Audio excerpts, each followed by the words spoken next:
भारतीय सेना के अनुसार भारत और चीनी सैनिकों के बीच 9 दिसंबर को अरुणाचल प्रदेश के तवांग सेक्टर में आमना सामना हो जाता है और जो मई 2020 में लद्दाख जो गतिरोध है उसके शुरू होने के बाद पूर्वी सेक्टर में उनका पहला आमना सामना है, जिसमें दोनों ही पक्षों को चोटें आने की खबरें सामने आ रही है।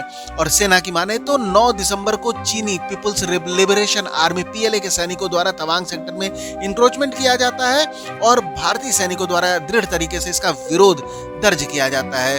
और चीनी सैनिक जो कि लगभग 300 की संख्या के भारी तैयारी के साथ इस तरफ आती है, लेकिन उन्हें उम्मीद नहीं थी कि भारतीय पक्ष भी अच्छी तरीके से तैयार मिलेगा।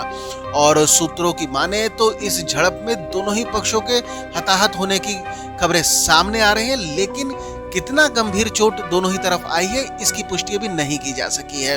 हालांकि घटना के तुरंत बाद इलाके में भारतीय कमांडर द्वारा शांति बहाल करने के लिए व्यवस्थित तंत्र के अनुसार मुद्दे पर चर्चा करने के लिए अपने समकक्ष के साथ फ्लैग मीटिंग भी की गई।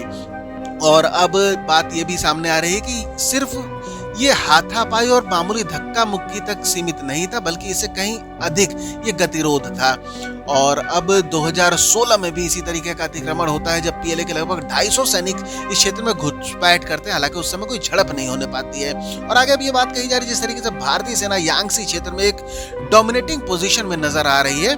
और असल में समस्या की जड़ ये है कि दोनों ही साइड की आर्मी के अपने अपने परसेप्शन बने हैं एलएसी को लेकर, और स्पेशली पेट्रोलिंग पॉइंट को लेकर दोनों ही साइड के अपने अपने क्लेम है। और इसी को लेकर कॉन्फ्लिक्ट देखने को मिल जाता है एलएसी की बात जब कही जाए।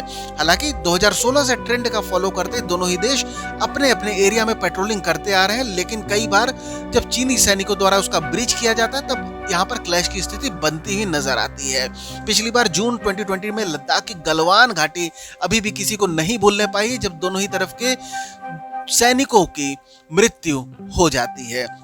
और इस साल सितंबर में पूर्वी लद्दाख के गोगरा हॉट स्प्रिंग क्षेत्र में पेट्रोलिंग पिलर 15 पर भारतीय और चीनी सैनिक पीछे हट जाते हैं। और दोनों ही देशों की सेना की बात करते तो अप्रैल 2020 से ही क्षेत्र में टकराव की स्थिति में है। पेट्रोलिंग पॉइंट 15 पर डिसएंगेजमेंट के साथ दोनों देशों के बल क्षेत्र में सभी जितने भी क्लैशेस के पॉइंट है वहां से पीछे हट जाते हैं, जिसमें पैंगसो के उत्तरी और दक्षिणी किनारे पेट्रोलिंग पॉइंट 14, 15 और पेट्रोलिंग पॉइंट 17 भी शामिल हैं।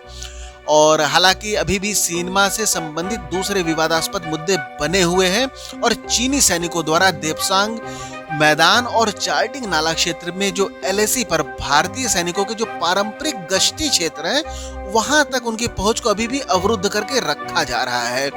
और अब आगे ये भी बात कही जा रही है जिस तरीके से अरुणाचल प्रदेश के तवांग सेक्टर में एलएसी पर 9 दिसंबर को ये झड़प होती है और आज 12 दिसंबर को मिनिस्ट्री ऑफ डिफेंस द्वारा इस बात को पब्लिक डोमेन में लाया जाता है, तो विपक्ष ने मंगलवार को संसद में इस मुद्दे को उठाने की योजना बनाई और लोकसभा तथा राज्यसभा में प्रधानमंत्री नरेंद्र मोदी से इस पर स्पष्टीकरण भी मांगा है। और हालांकि सरकारी सूत्रों द्वारा यह भी कहा जा रहा है कि केंद्र कभी भी किसी भी चर्चा से पीछे नहीं हटा और घटना के तथ्यों के साथ तैयार है। सूत्रों ने आगे ये भी कहा कि फैसला किया जाएगा कि रक्षा मंत्री राजनाथ सिंह को सदन के पटल पर बयान देना चाहिए अथवा नहीं।